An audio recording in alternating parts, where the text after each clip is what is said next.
morning, ladies and gentlemen. Welcome back. Thank you for coming to this our session 5, which is entitled Digital Technology and its Application in Agriculture Sector of China. Okay, so the past 4 decades has witnessed, rapid economic growth and structural transformations in China, starting from the land reform in rural sector. Okay. Over the past 40 years, you can see that agricultural development and rural transformation make a significant contribution to the country's miracle. Well, China has already reaching the middle income level. You can see the country is still holding a large agriculture sector. Well, GDP only accounting for around 7.9%. The sector is still holding like 26% of the rural, labor force, as well as about 42% of the population. So in the next stage, how rural reform can helping the whole economy moving to the new path is really an important question. From yesterday to now, we've heard quite a lot of discussion about how digital technology reshaping the whole economy. However, to what extent such a type of new technology progress affecting rural sector or even just the agriculture production itself is not very clear. So in our session, we are going to have 4 distinguished speakers talking about several issues, starting from financial sector and then extending the discussion to see how digitalization as well as online banking service will penetrating into the sector to affect production, consumption, or even just the governance of rural governance in the rural sector. Plus, how China's technology spill over to the rest of the world. Now, before starting, let me set up the rule. For each of the speakers, we have 4 speakers altogether. Each of you guys actually have only up to 12 minutes. So once you're reaching like 10 minutes, actually, I will give you a sign. So let's first invite our first speaker, Dr. Ding Ding, who is coming from Australian National University. She will present some insights on financial access and rural growth in China, highlighting how fintech and rural financial innovation are influencing agriculture productivity and rural development. Floor is yours.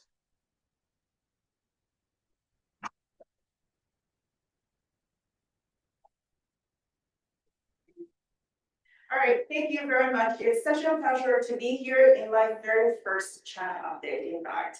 So thank you very much to Professor Song and to Xiao that to include my program. My talk on the program. Okay, I'm nervous. My very first one. So as Professor Sheng has stated, our work here, which I'm going to be presenting, which is collaborated with Professor Sheng and our students, Zongheng Cai, is on looking at how financial access has affected agricultural productivity in China.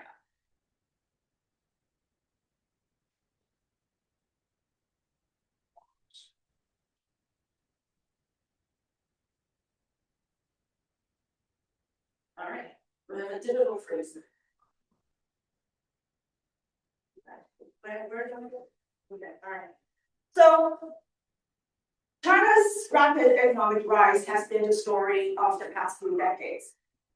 And agriculture has been at the heart of it. As we can see from the statistics, between 1978 to 2017, China has achieved around 5.3 annual growth in terms of output value in the agriculture sector.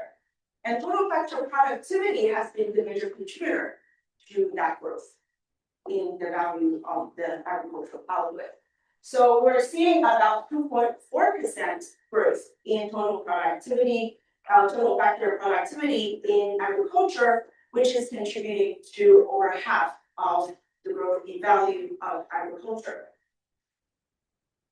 In order to understand how we can sustain this development over the long haul, we need to understand the drivers of what is driving this increase in productivity.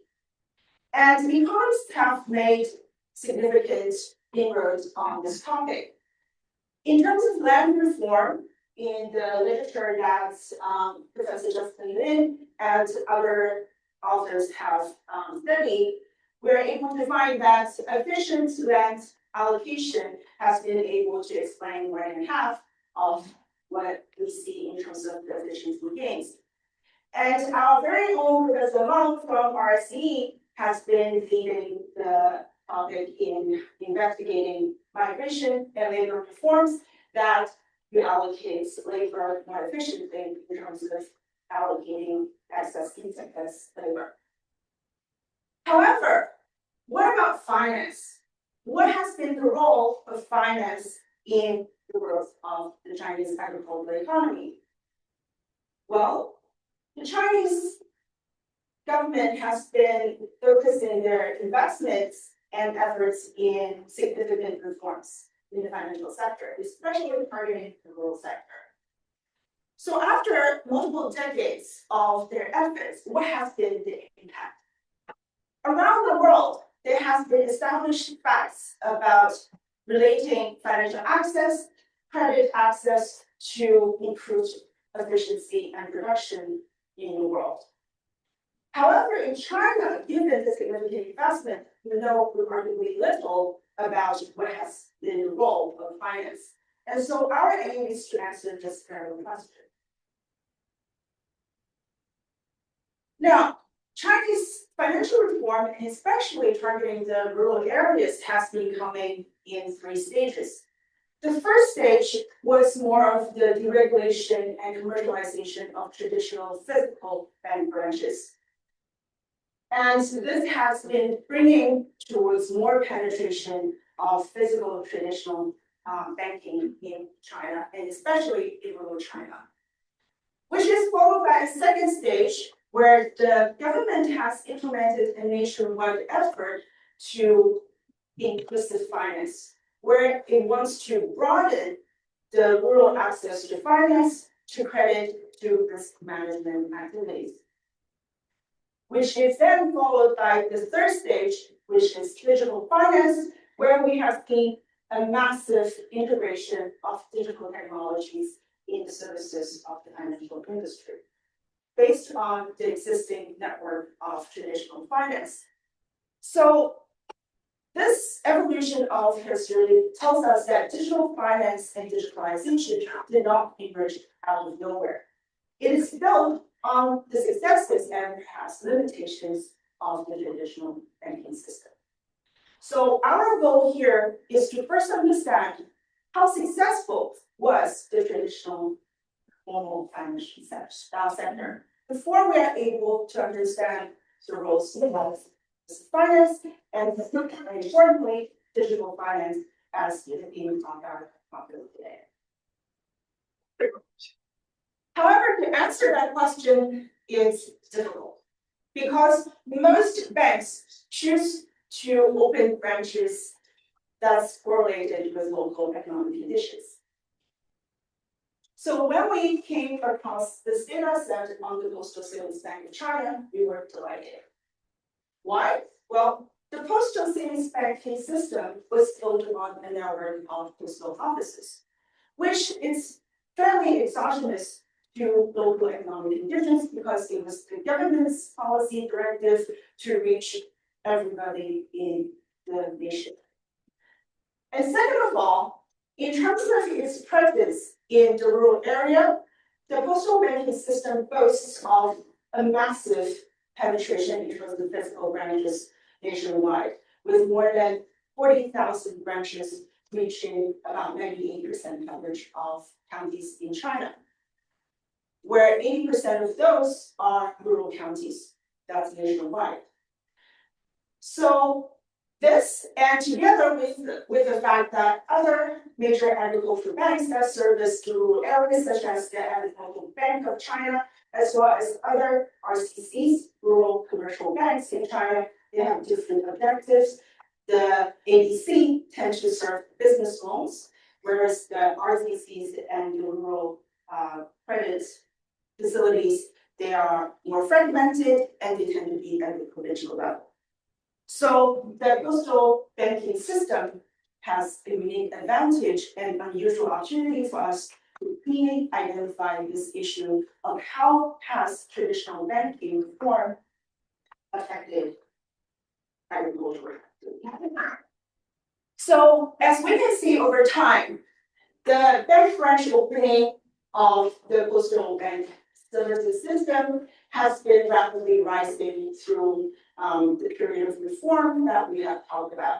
Since 1986, when the postal banking system resumed their services after a period of unrest and other reasons, the branch opening across the nation has picked up rapidly and steadily to where it has reached a plateau around 2010 and steadily increased until it reached over 98% of the nation.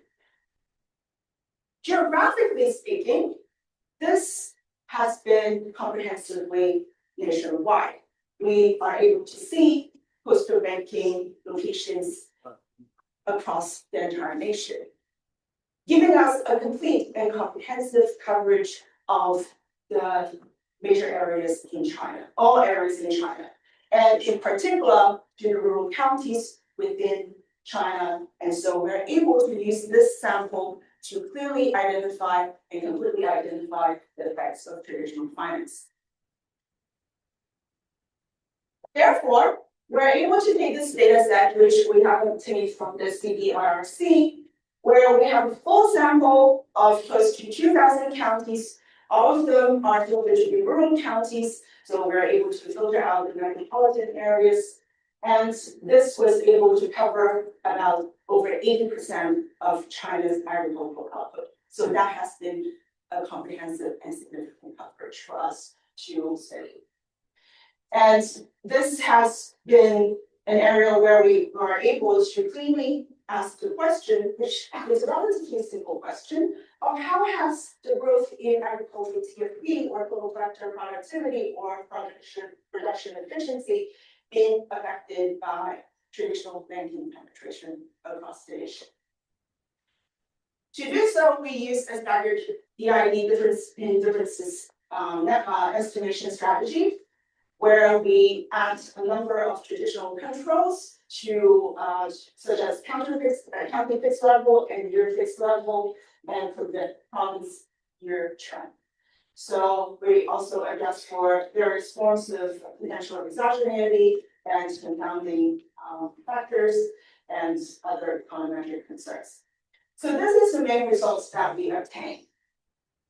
On the left-hand side, we see event study of the impact from the branch openings in each county across time. So as we can see, the deepening or the penetration of the banking centers did not immediately take effect. It took a few years before there to be a positive effect that kicks in. And empirically and economically speaking, we see that this consistent positive effect has been registered around 0.5% in terms of economic impact. So we're looking at, with bank branch opening, the penetration across the country, we see 0.5% in economic value. So this has been consistent and robust in spite of the different methods that we try to run, the placebo test, and including different kinds of controls. So now, bringing us back to the context that we started with, we're looking at the impact of the traditional banking sector's penetration of 0.5% that has been aggregated over 30 years. And it only is 0.5% compared to the 2.4% of annual growth rate that we have seen during the same period of time. So the idea is surprising for us because, remember, we are looking at the postal banking service system that has been covering the entire nation, where there has been a lot of investment and effort by the national and local governments to implement this reform, and yet we're only seeing a consistent level of 0.5% impact. And so that leads us to naturally think about why so small. It's significant, but why so small? Right? So potentially, I think these are questions that we can discuss. Are perhaps there are local capital market deficiencies or inefficiencies that prevents the capital from getting to those who most desire and need it. And second of all, perhaps in spite of the limited contribution from the traditional finance sector, later on, when we have the digital finance session kicking in, we're now over 80% of rural Chinese have access to WeChat Pay or Alipay, right? So all of these seem to suggest that perhaps this has been paving the way for the digital finance and its evolution. So most importantly, we want to conclude and highlight that we were able to use the penetration of the postal bank with China in order to understand the question of how much has traditional banking penetration affected agricultural TFP. And that leads us to the question of perhaps this puzzle can be answered by understanding the next two stages, and most importantly, digital finance. And that leads to more of what we're going to talk about today. And thank you very much, and we look forward to your comprehensive and interesting phenomenon that she find. And of course, I mean, you can hold your question until the very end of last presenter, so that we can invite all the panel to be here. Now, Ding raised the puzzle. Now, our next presenter is Enjiang. Cheng, Dr. Enjiang Cheng is from University of Melbourne. What he is going to bring us today is some study about overview of the digital agriculture innovation in China. The idea here is to say that whether this, fintech technology changing the picture that Ding has been provided to us. Thank you. Yeah. Hello. Thank you for Sheng, and also thank you for Ligang and Xiao to invite me back into China. So my presentation is an overview of digital agricultural innovations in China. And first is the introduction of the definition of digital agriculture and also the digital agriculture revolution as described by the UN Food and Agriculture Organization. And so this is a technical application of digital agriculture with hardware and softwares. And if we compare digital agriculture in China with the other regions, and we can see the key technology in China focus on the AI for the robots and the tractors and the drones and the greenhouses, plus fintech and e-commerce. And the major policy and the market drivers are food security in China, and some concerns for sustainability, and why in EU may be more focused on green development. So I think there are some different emphases for the development of digital agriculture in different regions. So the next topic is about the evolutions in China. We divided into different value chain segments. One is supply of farm input, and the next is the farm production, and then market of farm output. And then there are different technologies and different business models and applied in the different segment of the value chain. And for fintech technology, it has been applied throughout all of the value chain segment. And so these are the major digital agriculture evolutions. And one is precise agriculture, mainly to enhance productivity and efficiency. And the next is e-commerce and improving market linkage and efficiency.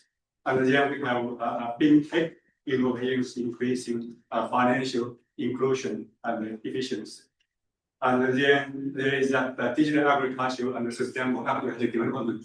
When I start to look at sustainable and green agriculture in the next couple of years, and I found that it is very difficult to do green finance, and because of the nature of public goods and who is going to pay. And I found it only in the donor-supported programs and also on the value chain to serving high-end market. You can do green finance. Otherwise, it's very difficult. But by doing digital agriculture, when you improve the agricultural efficiency and to produce the same farm output with less input, less water, less fertilizers, and less chemicals, and you achieve the digital financial efficiency at the same time and achieve the sustainable agricultural outcomes. So I think that would be a starting point or an entry point for digital agriculture revolution to addressing some of the sustainable agricultural issues. So there are a number of drivers of digital agriculture in China. And one is that it is enabling policy environment for digital agriculture in China. And then next is advanced digital connectivity infrastructure. For example, like mobile and internet network in China covers more than 80% of the villages in China, and which is much advanced compared with the less developed countries across the world, which is a very good condition and created for digital agriculture development in China. You need not only softwares and digital technology, you also need development of hard infrastructure, the roads and warehouse and all the connections and to enable that digital agriculture development. Then there's an increased venture capital investment for agricultural innovations and in the last decades. And then we also have a rising middle class and changing consumers' preference in China. And many people's preference for organic and or the more tasty farm food with mass increasing in farm production. Next, I will give 3 cases of digital agriculture in China. And first is a case for UAV, which is drones and for agriculture developed by XAG in China. In Chinese, it's called Jieying. It's a big agriculture group of land producing agricultural drones for application in China. I think the main thing is not about the technology development, and the main thing is the business models used by Jieying or by XAG in China. So when you produce lots of drones and farmers, especially small farmers, they cannot afford to buy it. So how can you market and to apply the drones and the agriculture? This is a main question faced by XAG. And so XAG used the 3 models to apply the use of drones. And the first is it hide and train 400 to 500 pilots, and then leasing the drones to those pilots, and those pilots and then set up stations in rural areas and provide service to smallholders by charging a fee. So this is the first model. The second model is the Jieying. They sell the drones to the large farmers. The third model is to sell to the small farmers, and those small farmers we are using drones not only for themselves but also for the other people in the villages and nearby. So basically, use the 3 models, especially the first model and the trained pilot for the marketing of drones. The second case is e-commerce by Yimutian. This is also a Chinese company. This is basically an internet platform to link buyers and consumers, the producers, and using internet. So this company just be listed in the Hong Kong Stock Exchange. Yimutian was created in 2011. And it be a leading B2B agricultural e-commerce model.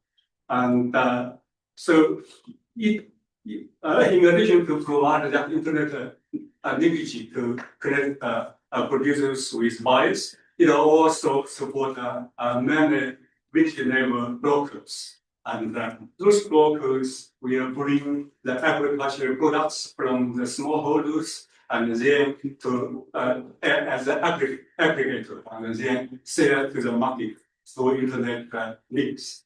And so it has a very big database, and it has that online to offline consignment sales, and it also provides agricultural data analysis and services. So the people, including government agencies, and can buy data and commission for some analysis of the data along with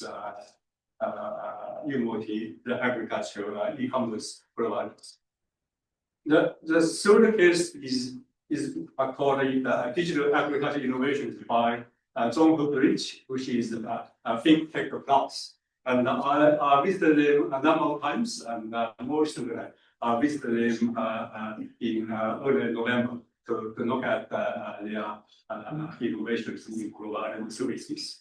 So there are three types loan product. One is called rapid loan product by Zhonghe Bridge. And with this product, the company, so everyone at the company level or at the professional level can apply for that rapid loans. And with loan size around 20 to 30,000 yuan in China. And then when you apply, you can get the loan if approved within 5 minutes. This is very, very fast. And so they use, one is use data, and one data is collected by the company themselves. And also they purchase the data from other companies. They also use people banks credit view system to cross check. So that these rapid loans and is provided not only by Zhonghe Bridge, it also provided by some other macro credit companies and some even by some banks in China. And I think last year, around last April, I visited another company, and I found that in some of the Zhonghe Bridge's clients and on their mobile phone app, so they have access to the loans, not only from Zhonghe Bridge and also from other credit providers with this sort of services. And then apart from the data, they also use risk pricing model. So mainly high risk covered by high rate of interest. The rate of interest for this rapid loan is around the average interest rate is around 21%, with the maximum 24%. And so the loans can be delivered very, very fast in 5 minutes. And so this is using our digital technology for loan access. And the many of people in China, they have the mobile and experience. So compared with other service providers, one advantage of Zhonghe Bridge is it has branches and non-officials in the countries. So and if someone wants to apply loan or to do that, or to operate the mobile and app, they can provide some assistance. And that also helps them and compare with other service providers like the companies set up by Ant Finance. The second type of loans is we call hybrid online and offline loans, and with a total loan portfolio around 14 billion yuan. So this loan size is up to RMB 200,000, and the average rate of interest is around 17%. And so branch officials and loan officials also involved in the loan sales and assessment and above. So supported by the information digital system and the risk model. The third type is the agricultural value chain loans. And then start when you start to using digital technology, that means you can use less people and provide rapid services to the consumers. The question is, how can you have when you already have a branch network and have staff, and what are the people they are going to do with that save the time and facilities? So the answer is to develop other agriculture services. So basically, Comparative developed the source of e-commerce for the help farmers to buy fertilizers and chemicals and farm machines and provide farmers with both market services and also financial services. And then it also provided the market for farm goods and help farmers and sell their commodities to the market through the internet and hybrid services.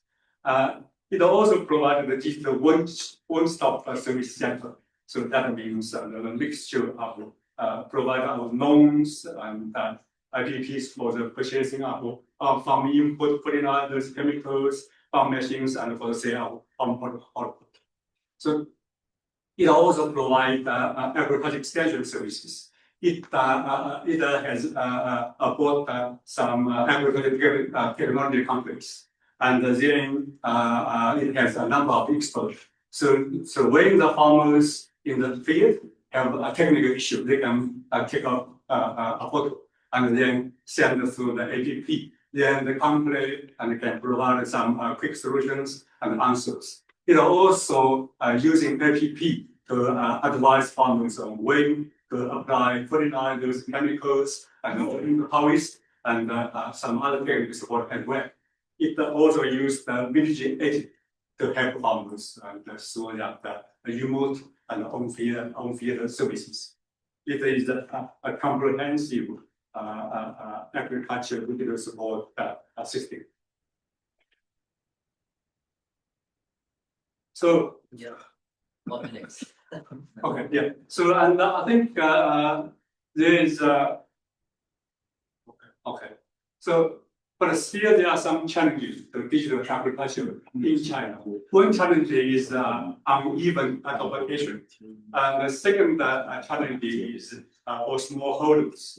The main barriers of digital technology is mainly about affordability, awareness, ability, and agency problems. Even companies like Zhonghe Bridge and e-commerce providers, and they address some of those issues, and they also only operate in certain areas of China. And so for bulk of smallholders, they still have such services.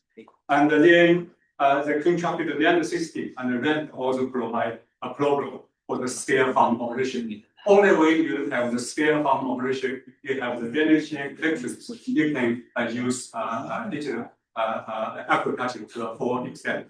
Otherwise, the cost will be very, very high.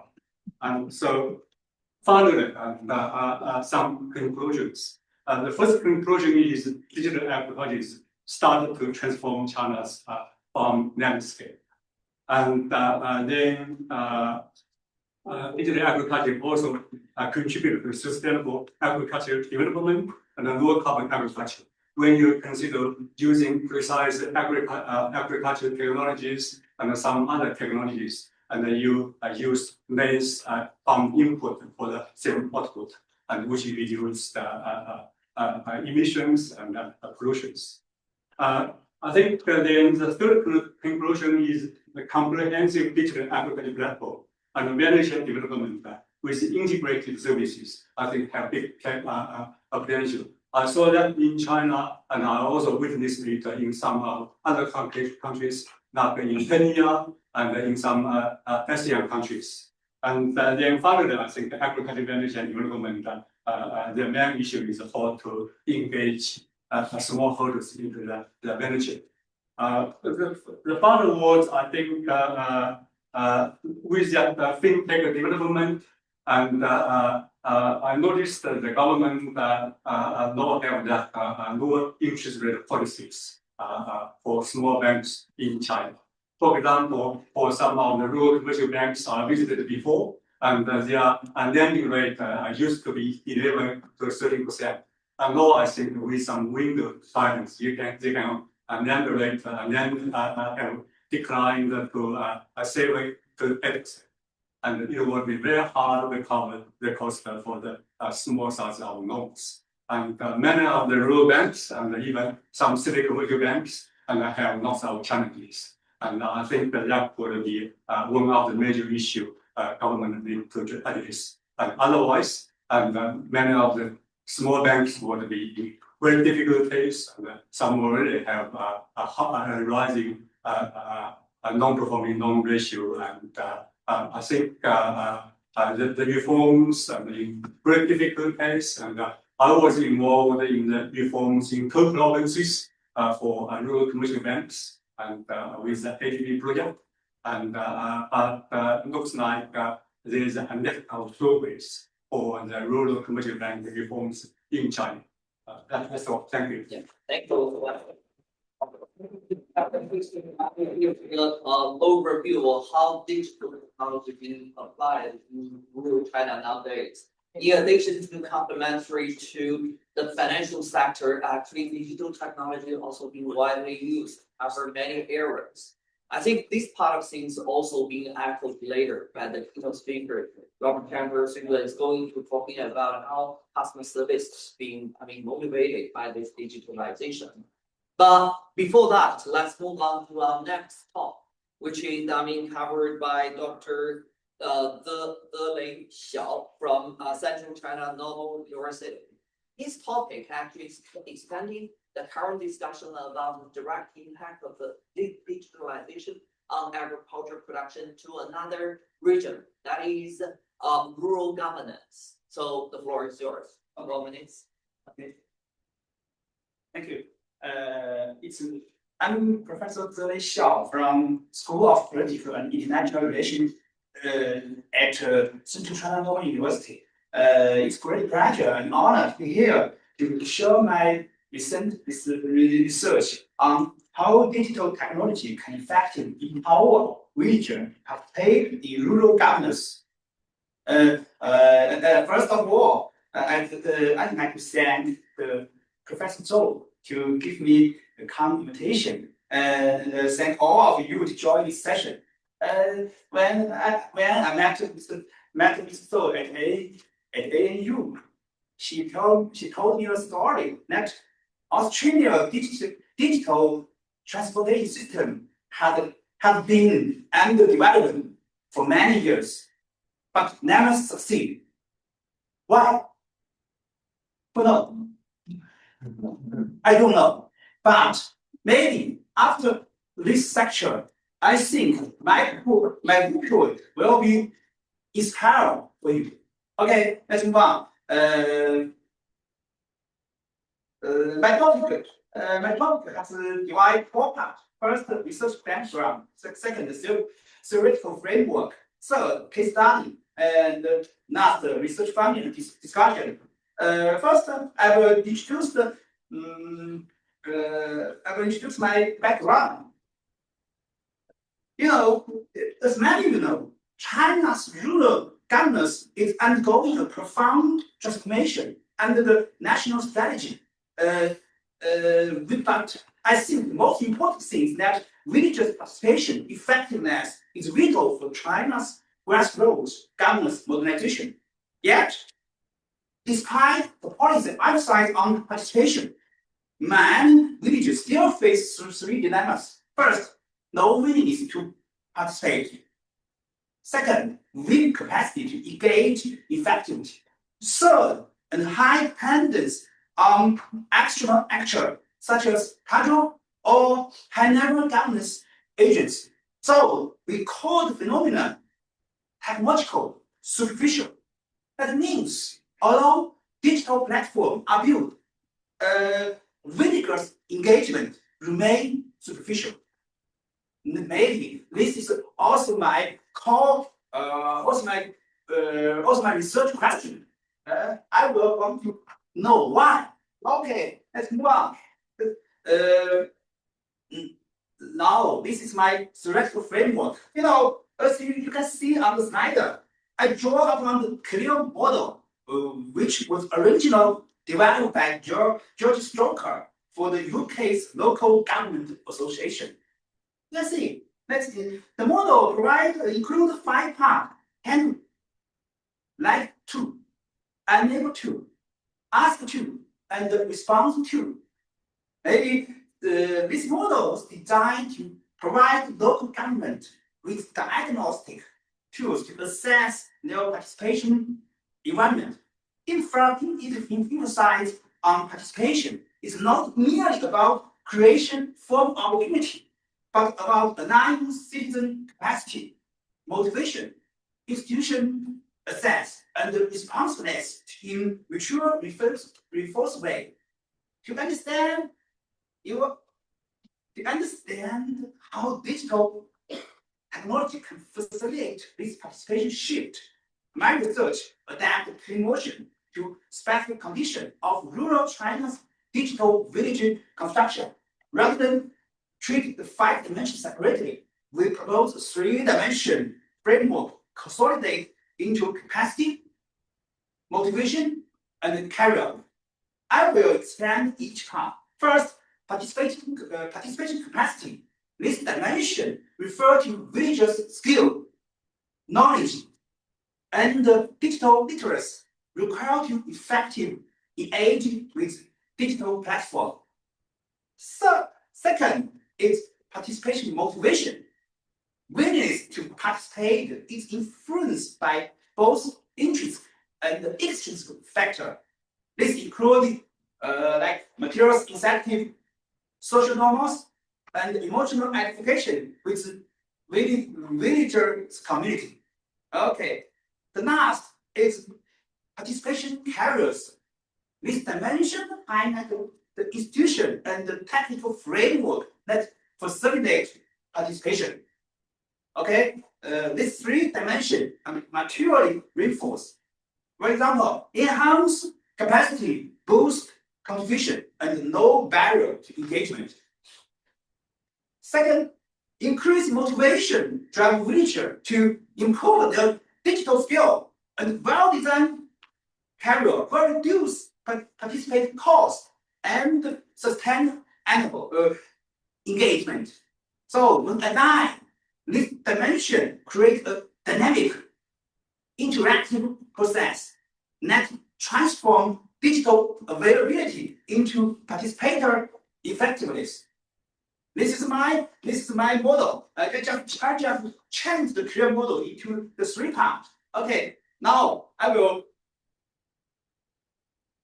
let me move to the practical part, the case study. The research adopt case study is not a quantitative method. Maybe because my major is political analysis. So we like use the case study to explain the theorem. Okay, the case study focus on the model bank practice in village China, a city in China. Through in-depth participation, observation, and interview, we have sought out digital practice that empower villagers' participation and the underlying mechanism of the effect. Maybe in the villager have give a lot of practice, but the chairman you just give me 12 minutes, so we just list 2 practice, I think it's 2 important way to digital practice. First is organization leadership in digital governance. In the context of rural urbanization, digital innovation was not introduced a pure technical upgrade, but was embedded with broader political and institutional arrangement. So first, the village's leadership structure provides legitimacy and coordinate for digital governance, supported by a dedicated leadership team and cultural household linkage mechanism that help elder and less digital skilled villagers to participate effectively. Second, and combine traditional communication with digital tools like WeChat, maybe someone was used, and live streaming is very popular in the village in China. Okay, this yet therefore embedding digital innovation with institutional leadership build trust and sustainability. Second is digital through point system. It integral to the optional logical of moral band. In education band is digital point system, a mechanism that transform intangible civil behavior into measurable actionable data. Maybe the villager has design a 1 + 5 + n evaluation framework. 1 means organizational leadership as the core. 5 include key governance direction like environmental, labor development, service, legitimacy. N means allow flexible indication that can be adjuncted to the local government. So, point system transform civil behavior into measurable data, and also points can be used to exchange reward. That's one problem, like goods, service, and symbolic honors. Nice. I think that these two ways is very important to support digital practice and in boost the digital boost the structure of digital ruler. Okay. Let's move all for my study. Now I will give the conclusion and the discussion. So the study set out to explore how digital technology can empower village participation in rural governance using the case of moral allocation band in village D. By adapting the clear model to Chinese rural context, the analysis demonstrate that digital empowerment unfolded through three mature reinforced mechanisms: capability building, well technology adaptation, and literacy cultivation. Motivation enhanced through layer sector structure, and the creation of institution lines carrier that link participation with feedback. Together, this mechanism help to transform participation from symbolic involvement into substantive co-management. If we discuss the contribution, maybe I think my research have both theoretical contribution and empirical contribution. In theoretical contribution, first adapt a clear model from Western dramatical context to rural Chinese digital governance. Second, consolidate 5 NF conditions into 3 integrated domains: capacity, motivation, and carrier. Maybe I have mentioned in last time. Third, provide a more holistic framework to explain digital empowerment in non-Western settings. Okay, in the empirical contribution, I think highlight the role of organizational leadership and the collective culture in shaping participation. Second, demonstrate that participation governance theory must remain context sensitive. Third, show digital technology as a medial branch between institutional structure and the civil agency. Maybe this is my, I think the paper for the contribution. Last, digital empowerment in China is not mere a matter of technology, but a reflection of how digital innovation interacts with people, institutions, and culture. True empowerment will emerge when capacity, motivation, and the career work together to transform digital space into meaningful participation and shared governance. The experience of Jieying Bi demonstrates a distinct Chinese path of digital governance, one that combines organizational leadership, collective values, and the technological influence and the people-centered philosophy. Through this scenery, which evolved from passive recipient of policy to active co-governance, illustrating how China's digital transformation integrate efficiency with social harmony and technological with human worth. This is my lecture. Maybe I think participation will boost Australia Western Department efficiency. And this is my idea. This is my lecture. That's all. Yeah. Thank you. Public service, providing in rural sector for all developing countries is challenging, right? Now here you can see how digital technology being applied in China and helping to improve the efficiency in the way. Well, you can see that there are other types of application of this new technology, as well as can facilitate the rural transformation.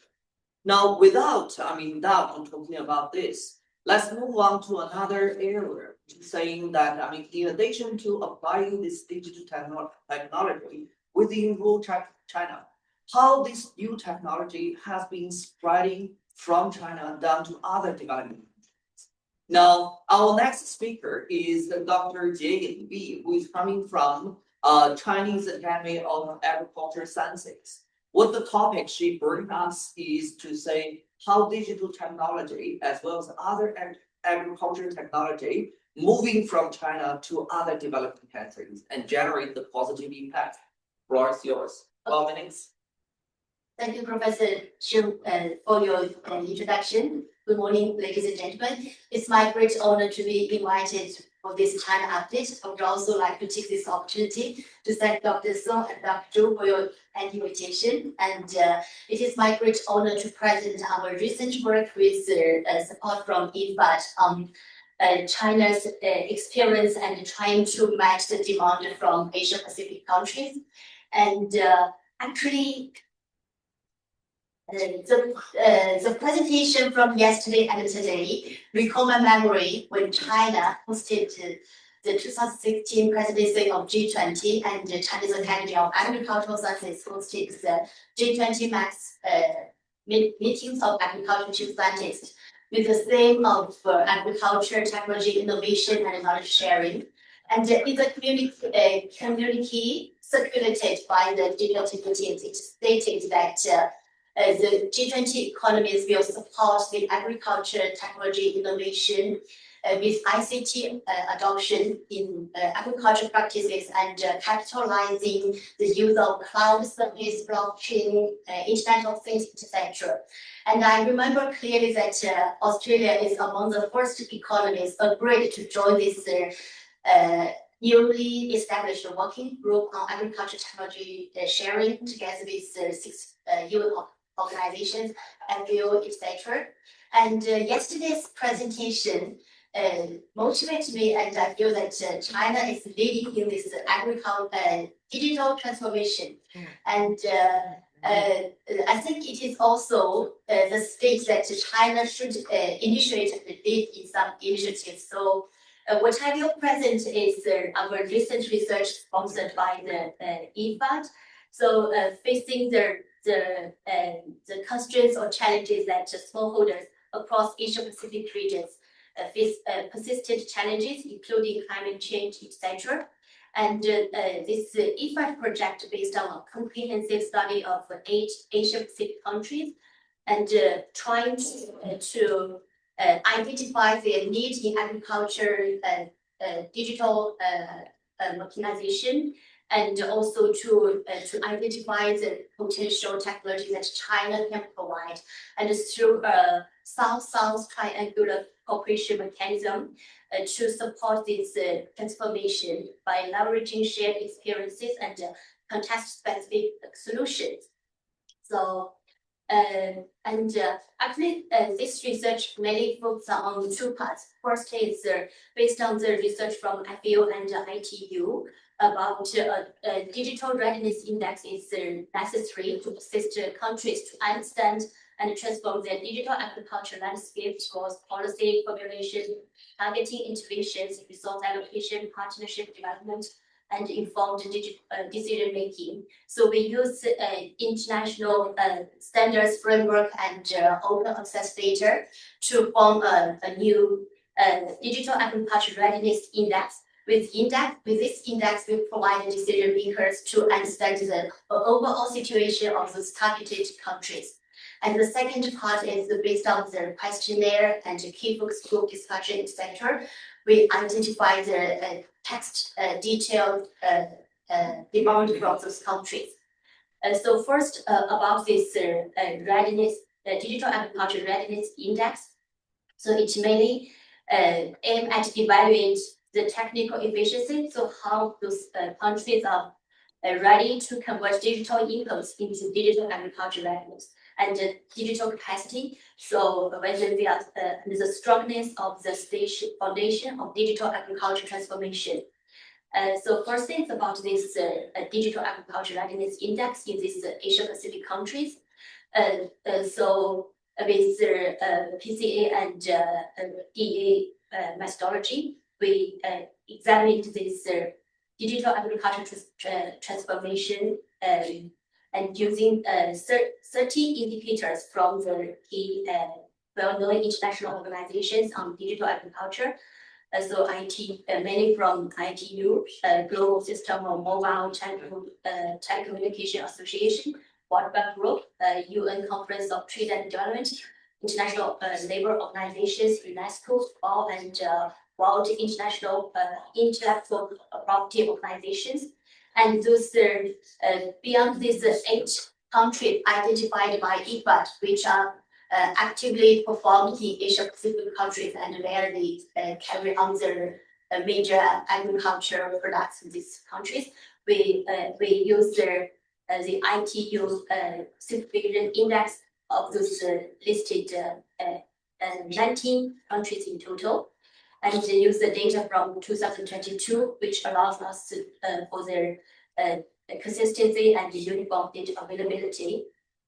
Those are the indicator system framework covering 6 dimensions: infrastructure, digital penetration, policy and regulation, business environment, human capital, and agro innovation. So actually, from the work from FAO in the 2022, it comes by 45 indicators. But here, as limited by the data availability, we only collected and selected 30 indicators from those 6 dimensions.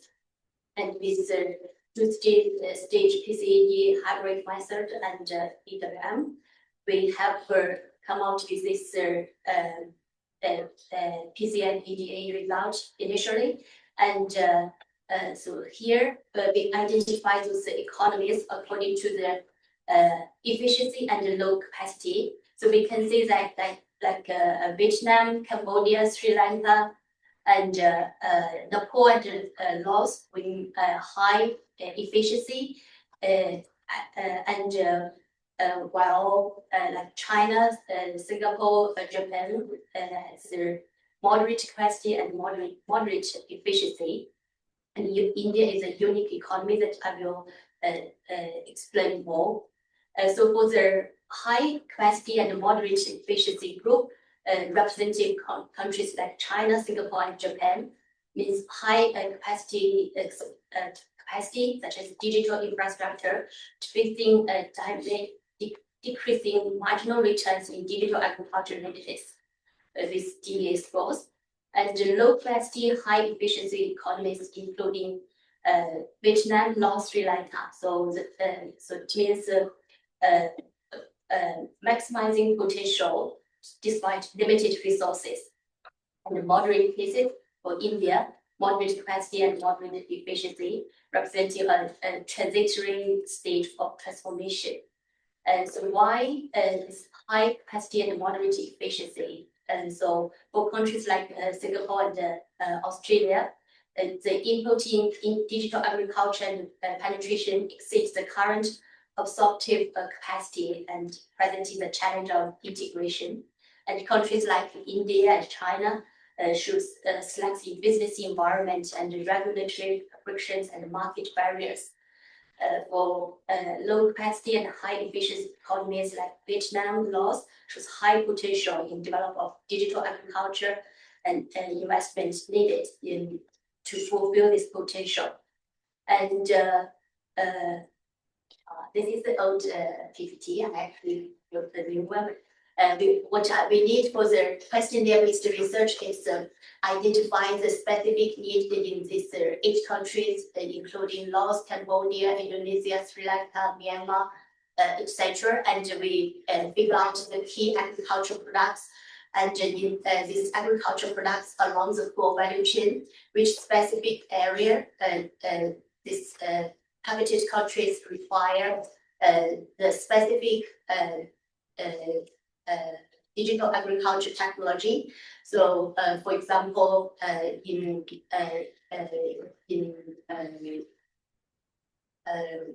Laos and Cambodia, in rice, and also in digital altered for fruits, refined, etc.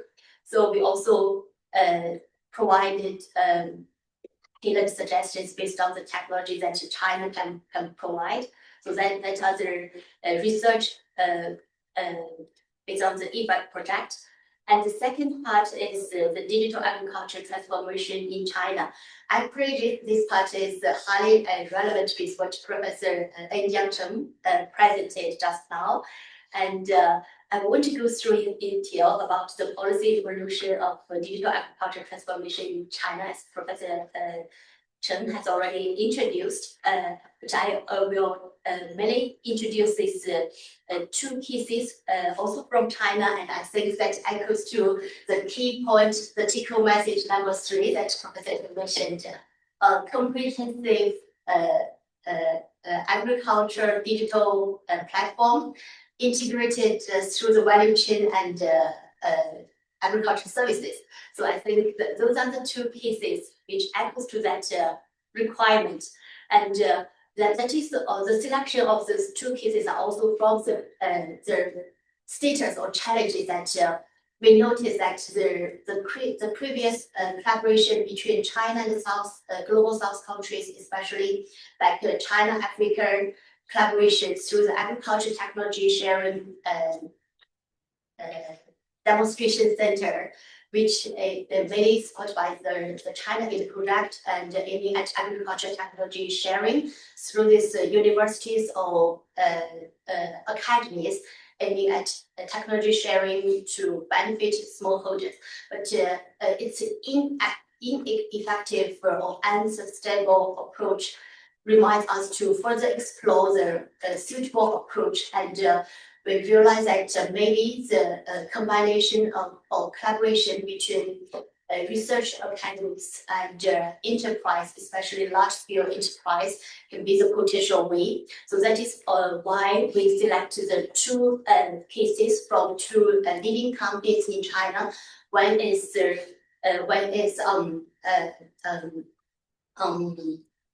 optimizing the resource allocation, and one is about in machinery sector. As we collect during the demand that we collected both from Asia Pacific countries and African countries, strong demand required from the machinery. So the second case will be from the Chinese Academy of Mechanization Service Group. And so also other background of the 2 cases, data has emerged as a new production vector alongside the labor, land, capital, and technology with a widespread application of digital technologies in agriculture. Wow. Okay, so this is very tight time for me. So for the first piece about this precision and productivity, the data-driven agriculture robot decision system. So the slogan for this company about the 3 and +3 is that they want to use AI to produce a game-changing scenario. And so the aim is also, the name of this company is also very interesting, 3 + 3. 3 means the key clients that they serve, including the government organization, the large-scale agriculture demonstration park, and the large-scale enterprise. And the second 3 means the products, technology, and algorithm that they are branding with. So for the 3 clients, they provide the government support, park management, precision production, the supply chain visibility to this group of automate farm, supply chain visibility, farming services, digital, etc. And for their technology and also data sources covering all the stakeholders and also along the whole value chain. And for the technology platforms, we use the smart to IoT platform, smart machinery management platform, and agriculture service platform, based with the behind which reverses the data, agricultural production data, market data, general data, etc. They use that large scale algorithm and large model to produce very actually tailored to the products scenarios, including like almond orchard, or also for fishery, for rice, corn, etc. And second is about the machinery. So the contract-driven service-oriented agriculture manufacturing. And so it actually started from the paradox that there are very low-level competitive of the surplus of productivity in machinery. There are also high demand from overseas. So what they do is to based on the digital technology-driven contract agriculture, to produce service-oriented mechanization. And with this contract, they motivate and integrate with the global market with bulk order and overseas parts, digital production, and using their advantage in service technology equipment and capital. And to provide smart machinery technology and operation and maintenance service, industrial park planning and construction, and cross-border digital supply chain finance and risk management. And also provide aiming at set up a standard for collaboration with standard certification and training. So those are the key summary of those experiences in digital agriculture, the transformation around the value chain, transform of agriculture relations, the transfer of the labor, decision-making, organization relationships, and to establish a digital agriculture ecosystem. So those are my key presentations. I think it is a stage that China should not just initiate, but also cooperate with the multiple stakeholders to move this forward, and that's